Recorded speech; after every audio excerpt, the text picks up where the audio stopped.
Meretas, Nusantara.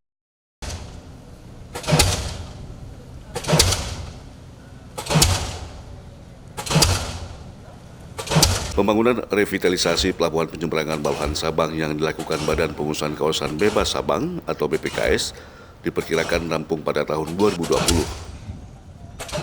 Kepala BPKS Lazuardi mengatakan sebelumnya areal pelabuhan penyeberangan itu seluas 1,1 hektar, tetapi kini diperluas menjadi 4,5 hektar. Oleh karena itu, pekerjaan pembangunan revitalisasi pelabuhan ini sangat penting dilakukan mengingat kondisi dermaga pelabuhan Baluhan yang sudah tidak layak lagi jika dikaitkan dengan perkembangan kota Sabang sebagai destinasi wisata. Ya secara ini kan dia 2020 nih.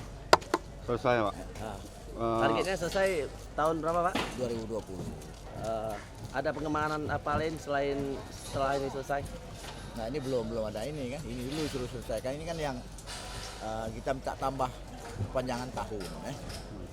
Nanti dia kan 2012, 2018, 2019. Ini kan 2012 itu kan enggak ada kegiatan ya.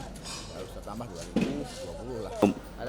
Maka dari itu, pertimbangan dilakukan perluasan areal termasuk membangun infrastruktur fisik pelabuhan penyeberangan ini supaya pelabuhan sebagai pintu masuk kota Sabang layak, modern, dan terintegrasi sesuai standar pelabuhan internasional.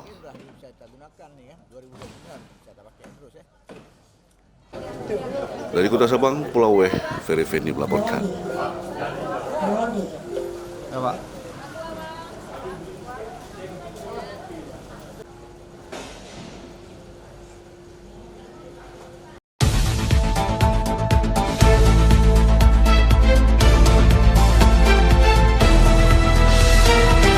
News TV, Meretas, Nusantara.